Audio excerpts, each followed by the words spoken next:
vacation voucher and maximum tax deduction. 1-877 Cars for Kids. Donate your car today.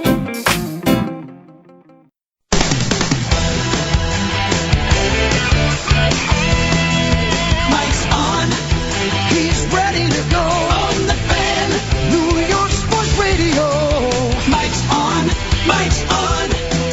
He'll get you the sports any way that he can. It's Mike Francesa on the Fan.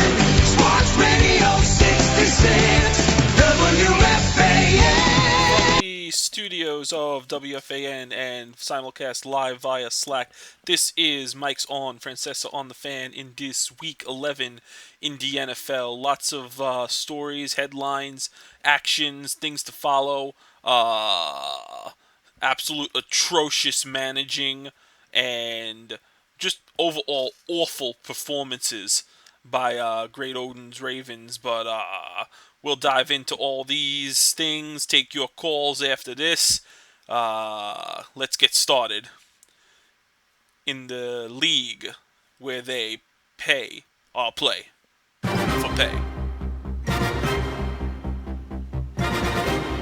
Alright, here we go.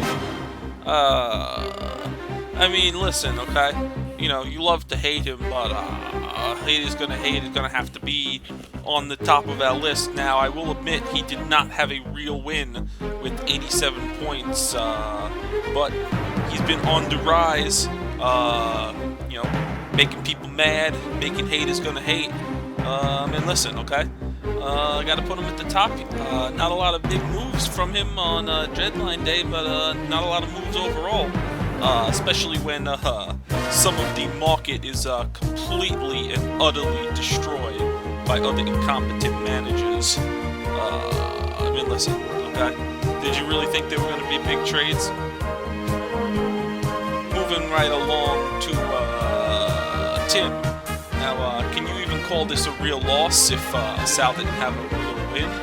I still rank him as the number 2 team in the competition this year, but you know, there are some worries. And listen, okay, big waiver wire pickup, Danny Amendola. I mean, listen, Ben Roethlisberger on a bye this week. You know, gonna lose some points there.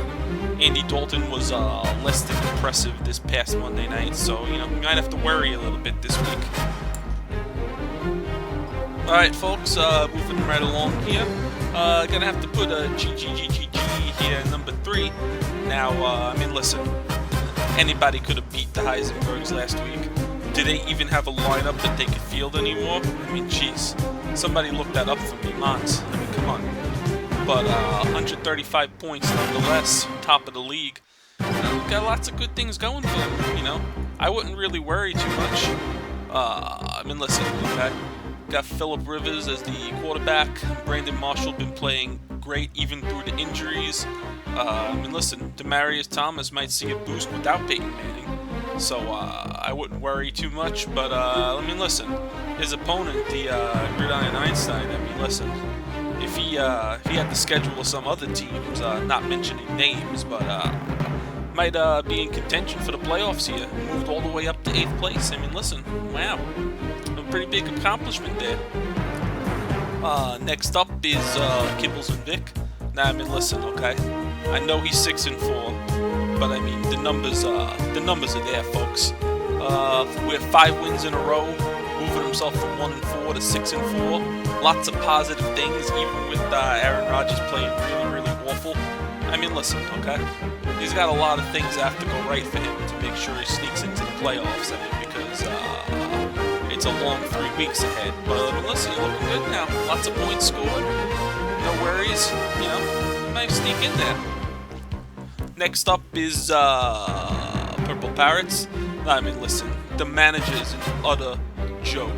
He's never won anything, just like Rex. I mean, there's a complete buffoon most of the time, but it does have the 9-1 record.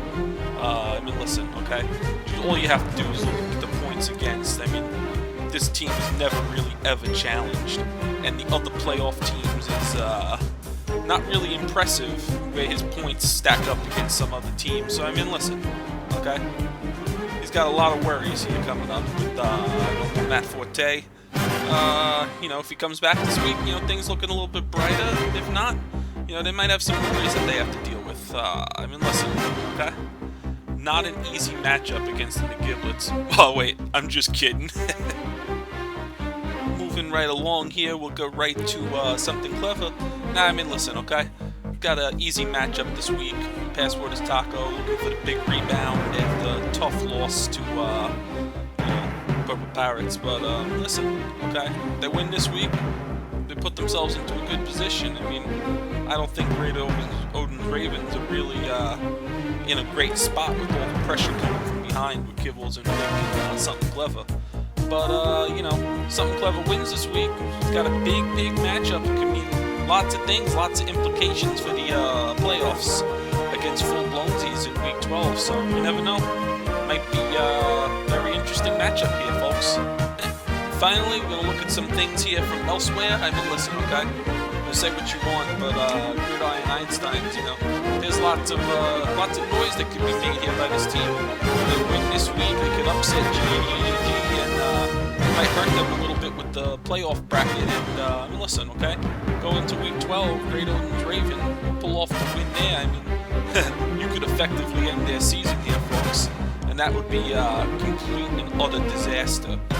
Listen, okay, Great Odin's Ravens, we've already went through this, folks. I'm not going to talk about it now anymore unless somebody calls and we'll talk about it for the next hour. Listen, okay? And other things you might want to look at, Heisenberg's, listen, atrocious as always. And they talk about other teams giving up. Listen, okay? Big Giblets, probably not going to beat Purple Pirates this week. Another gimme win for him. Folks, Murder Boner, slam dunk for haters gonna hate. Listen, some of these teams are just atrocious. Your calls after this, here's Mr. Met. WFAN 2020 Sports. Good evening at 10:40. I'm Bob Huschler, and this report is brought to you by the mother of all year-end sales at Maserati Long Island, Maserati Manhattan, and Maserati